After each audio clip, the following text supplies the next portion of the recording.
मंच पे आसीन गणमान्य, लोकशाही के सफर के अंदर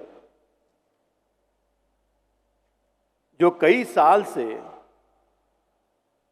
अपने योगदान से इस लोकशाही को प्रगल्भ बना रहे हैं, परिपक्व बना रहे हैं, क्षमतावान बना रहे हैं, ऐसे मेरे मित्र बंधुवर राहुल जी, युवा साथियों, मैं सर्वप्रथम गोवा गवर्नमेंट का और MIT स्कूल ऑफ गवर्नमेंट का बहुत विनम्र आभारी हूं कि यहां गोवा के धरती के ऊपर में डेमोक्रेसी को लेकर, लोकशाही को लेकर एक मंथन, एक चिंतन इसका आयोजन किया है। जितने भी यंगस्टर्स, जितने भी युवा यहां आज सुन रहे हैं, इन्होंने समझने की आवश्यकता है कि हमारे यहां पे लोकशाही की बात, डेमोक्रेसी की बात कोई नई बात नहीं है। यह पहली बार नहीं हुआ है। मेरा तो यह कहना है, जब राजा के पेट से राजा पैदा होता था और वहां से लेकर अब प्रजा के पेट से राजा पैदा होने लगा है, तब तक इस भारत माता के मिट्टी की खुशबू लोकशाही की रही है।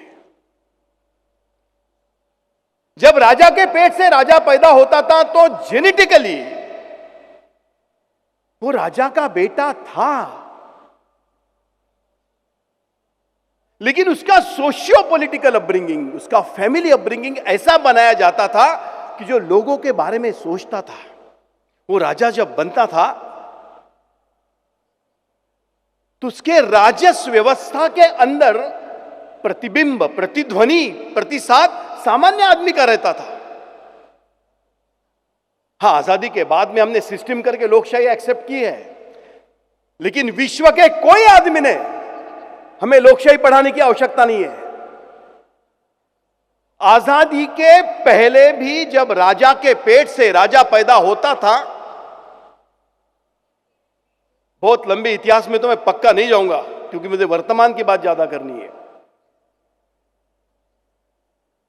द्वारका में राजा थे भगवान कृष्ण, यशस्वी राजा थे।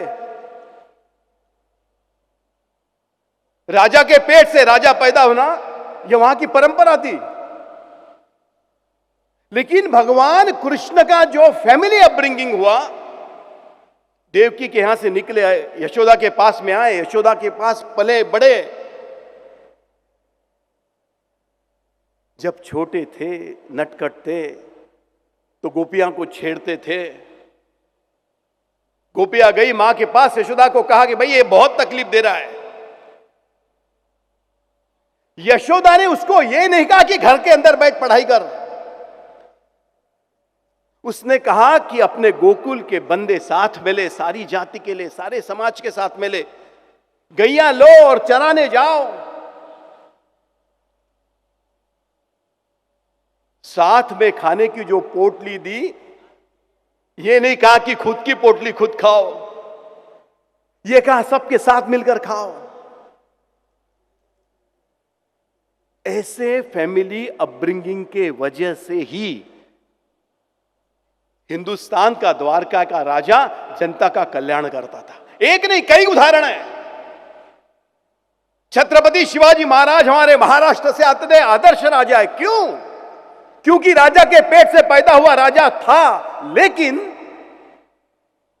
जब आदिल शाही से लड़ा, जब मुगल शाही से लड़ा, जब निजाम शाही से लड़ा, तो उनके जिजाओं ने उनका जो फैमिली अपब्रिंगिंग किया था वो सबके साथ लेकर किया था। इसलिए राजा था, लेकिन दिमाग डेमोक्रेटिक था, संस्कार डेमोक्रेसी के थे।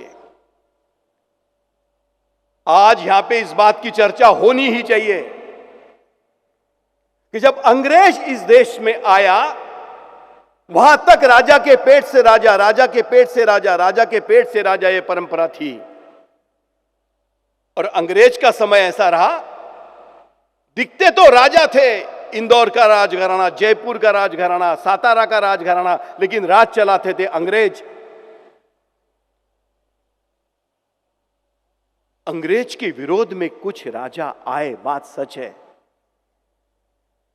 लेकिन अंग्रेजों के विरोध में बहुत कम राजा लड़े, लड़ी प्रजा। मैं बहुत बार इसका जिक्र करता हूं कि आजादी के बाद इस देश के अंदर जो डेमोक्रेसी आई, ये भारत माता की नेचुरल डिलीवरी है, ये हमारे यहां सीजर नहीं है। जब देश में डेमोक्रेसी एक्सेप्ट की, इसकी वजह यह है क्योंकि अंग्रेज के विरोध में कोई राजा नहीं लड़ा, प्रजा लड़ी। कौन लड़ा? भगत सिंह लड़ा, कौन से राजा के पेट से पैदा हुआ था? राजगुरु लड़ा, कौन से राजा के पेट से पैदा हुआ था? मोहन करमचंद दास गांधी लड़े, कौन से राजा के पेट से पैदा हुए थे? और ये जो आज यंगस्टर्स मेरे सामने बैठे हैं, मैं इनको बताना चाहता हूं कि आजादी की लड़ाई युवा शक्ति ने लड़ी। उस वक्त डेमोक्रेसी को सच में किसी ने बचाया होगा तो आप जैसे युवाओं ने बचाया। ये भगत सिंह, ये राजगुरु, ये बटुकेश्वर दत्त। हिंदुस्तान के चौराहे के ऊपर जो गांधी रखा गया उसको मत याद करो। उसके कुछ निर्णयों को लेकर शायद मतभिन्नता हो सकती है, लेकिन देश के आजादी के लिए जो गांधी लड़ा वो युवा गांधी था, वो जवान गांधी था, वो पुरुषार्थी गांधी था, वो आपके और मेरे उम्र का गांधी था। इसलिए यथा राजा तथा प्रजा से यथा प्रजा तथा राजा, ये जो पैराडाइम शिफ्ट हुआ, ये भारत माता के लिए नेचुरल बात है। लेकिन मित्रों, हिंदुस्तान के इतिहास ने, युवा शक्ति ने हर वक्त जब कभी भी ऐसी लोकशाही के ऊपर आक्रमण हुआ है, उसके विरोध में आवाज उठाई है। जब राजा के पेट से राजा पैदा होता था तब भी, और जब प्रजा के पेट से राजा पैदा हो रहा तब भी। हम सब ने पढ़ा है धनानंद कैसा था, अपने सत्ता में मशगूल था, खुद के बारे में सोच रहा था। चंद्रगुप्त खड़ा हुआ चाणक्य के मार्गदर्शन में, आपकी जैसी युवा शक्ति उसके पीछे खड़ी रही और हमने अलेक्जेंद्र को हराया। और जब प्रजा के पेट से राजा पैदा होने लगा तो 1977 में जयप्रकाश नारायण जी के नेतृत्व में फिर से लड़ाई हुई।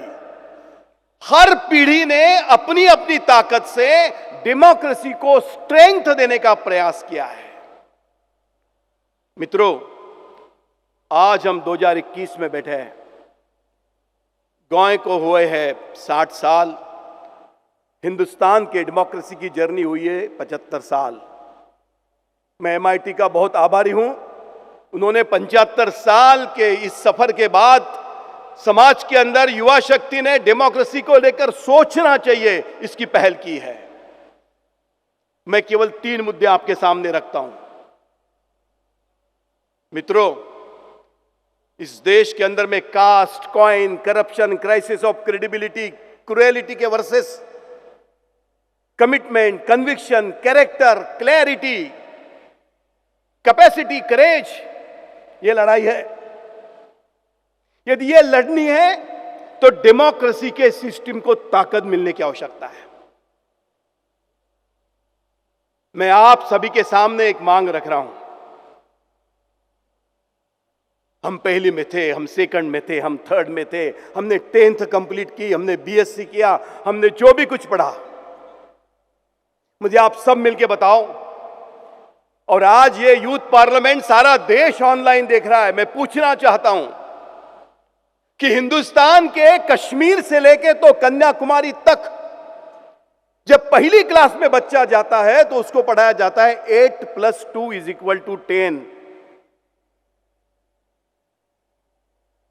कश्मीर से कन्याकुमारी जवाब सही आता है एक ही। क्यों? जब यह पढ़ाया जाता है H2 + O = H2O, कश्मीर का बंदा वही जवाब देता है जो कन्याकुमारी का देता है। क्यों? क्योंकि हमारे यहां एजुकेशन के थ्रू एक यूनिफॉर्मिटी आई है।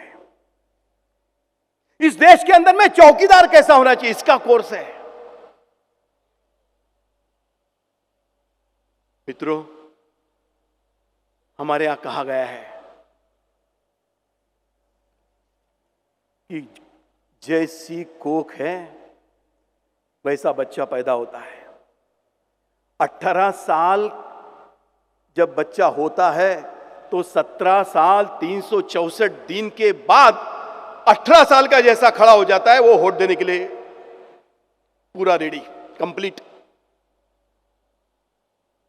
हिंदुस्तान में 75 साल के डेमोक्रेसी के सफर के बाद यह सोचने की आवश्यकता है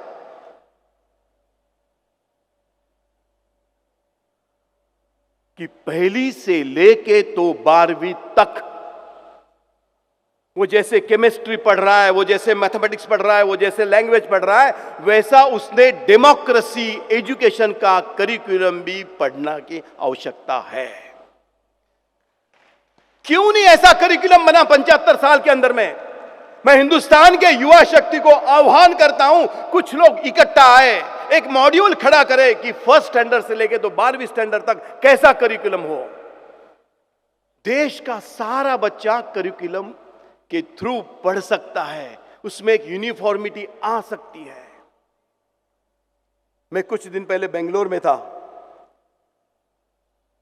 एक एमडी डॉक्टर मेरे साथ थे, हमारे महाराष्ट्र से, फ्लाइट में मेरे बाजू में थे। चुनाव चल रहा था कॉरपोरेशन का, और वो मुझे कहते कि देखो श्रीकांत जी, मैं इस वक्त वोटिंग को नहीं जाऊंगा। मैंने पूछा वजह क्या है? बोले मैं 10 बार तुम्हारे पार्टी के कॉरपोरेटर के पास में मेरे यहां के डिस्ट्रिक्ट लेवल की समस्या लेके गया, वो सुना नहीं, छोड़ दो। मैं तुम्हारे मेंबर ऑफ पार्लियामेंट के यहां पे गया, 4 बार गया, मेरे चौक के ऊपर में लाइट नहीं थी। I was shock. The person was MBBS MD। उसको यह मालूम नहीं है कि कॉर्पोरेटर की रिस्पॉन्सिबिलिटी क्या है, मेंबर ऑफ पार्लियामेंट की रिस्पॉन्सिबिलिटी क्या है। क्यों मालूम नहीं? क्योंकि उसने पढ़ाई नहीं है। हिंदुस्तान के अंदर एक करिकुलम डेवलप होने की आवश्यकता है कि जो करिकुलम पहली से लेके तो 12वीं तक हर बच्चे को यह पढ़ाएगा कि डेमोक्रेसी चीज होती क्या है। मेरी दूसरी मांग है, 75 साल के डेमोक्रेसी के हिस्ट्री के अंदर कई अच्छी बातें हुई भी है। यदि उम्मीदवार खड़ा होता है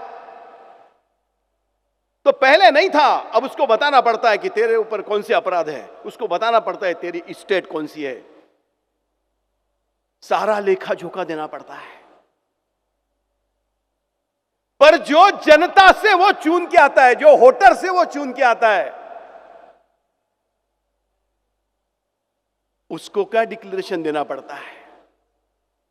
यदि कोख प्योर हो, पवित्र हो, तो उससे निकलने वाला नेता ताकतवान होगा। यदि नेता को देना पड़ता है तो वोटर को क्यों नहीं देना पड़ेगा? यदि नेता अपराधी नहीं चल सकता तो वोटर अपराधी कैसे चल सकता है? और आजकल तो आधार कार्ड आया है, 2 वैक्सीनेशन नहीं है तो आप ट्रैवल नहीं कर सकते। 2 वैक्सीनेशन नहीं है तो हमारे यहां चुनाव है, आप वोटिंग को नहीं जा सकते। लेकिन 2 अपराध है तो आप वोटिंग कर सकते हो। यह कहां का न्याय है? यदि डेमोक्रेसी से निकलने वाला राजस्व व्यवस्था का प्रतिनिधि 2 बच्चों के ऊपर बच्चा नहीं पैदा कर सकता, तो जो वोट जाने के लिए निकल रहा है उसको भी 2 बच्चे के ऊपर बच्चा पैदा करने का अधिकार हो ही नहीं सकता। जो चीज हम डेमोक्रेसी को सुदृढ़ बनाने के लिए करेंगे उसको स्पष्टता से कहने की आवश्यकता है। तीसरी बात, हर पॉलिटिकल पार्टी अपना जाहिरनामा देती है, चुनाव आयोग कहता है, क्यों वोटर अपना जाहिरनामा ना दे, वो भी अपना डिक्लेरेशन दे, क्योंकि उसके कोख से नेता पैदा हो रहा है। ऐसी सारी बातें यदि करनी है तो ये चुनाव आयोग के बस का रोग नहीं है। चुनाव आयोग चुनाव कंडक्ट करे, लेकिन देश की युवा शक्ति ने मैदान में उतरने की आवश्यकता है कि एक लोकशाही आयोग भी बने। जो लोकशाही आयोग 365 दिन काम करे। To conduct the fair election is responsibility of election आयोग, but to conduct a pure election is the responsibility of democracy आयोग।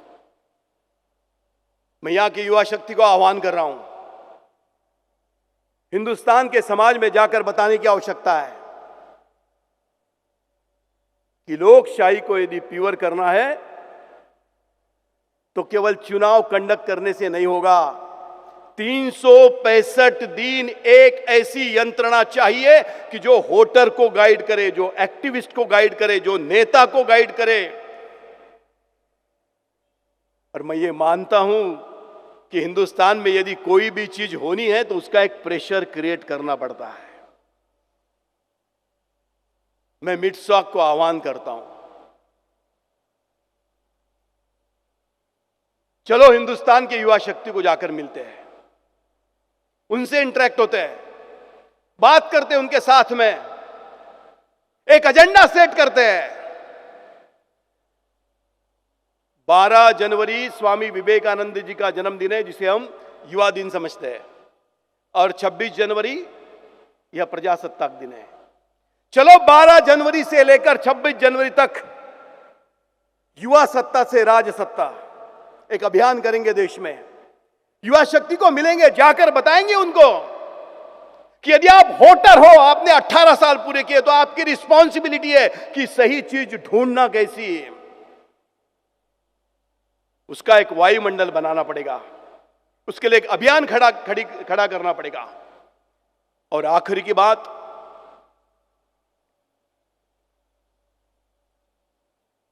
मैं सालों से इस चीज को दोहरा रहा हूं।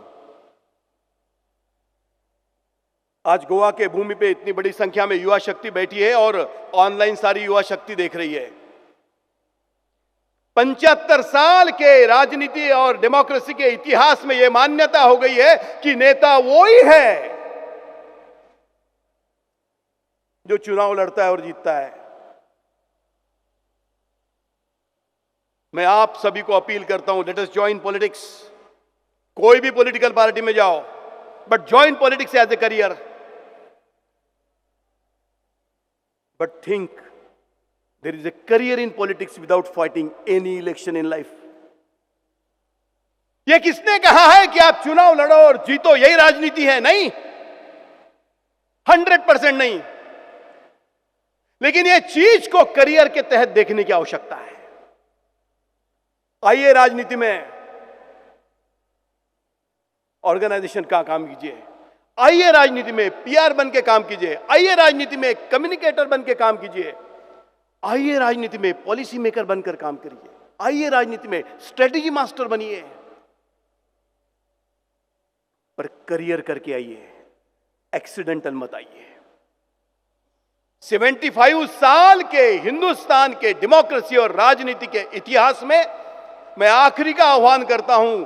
आज ये सेशन खत्म हो जाएगा, इसके बाद और सेशन हो गए, कई पार्लियामेंट हो गए, लेकिन देश के कुछ चुनिंदा युवा शक्ति ने इकट्ठा आकर आने वाले 5 साल के अंदर इस देश की डेमोक्रेसी कैसी स्ट्रेंथन हो, कैसी परिपक्व हो, क्या पहल करना चाहिए, क्या प्रयोग करना चाहिए, इसके ऊपर एक व्हाइट पेपर बनाने की आवश्यकता है। और मैं MIT SOG के प्रवर्तक आदरणीय राहुल जी को यह मनपूर्वक आह्वान करता हूं, केवल ये सेशन नहीं तो देश के अंदर सारे पॉलिटिकल पार्टी के यंगस्टर, सारे स्टूडेंट लीडर एक चीज के लिए इकट्ठा आए, एक पेपर बनाए, संसार में जाए, समाज में जाए, युवा शक्ति में जाए, हिंदुस्तान के प्रधानमंत्री के पास जाए, सारे पॉलिटिकल पार्टी के पास जाए और कहे कि ये 10 साल का हमारा रोड मैप है जिसके माध्यम से हम डेमोक्रेसी को स्ट्रेंथ देना चाहते हैं।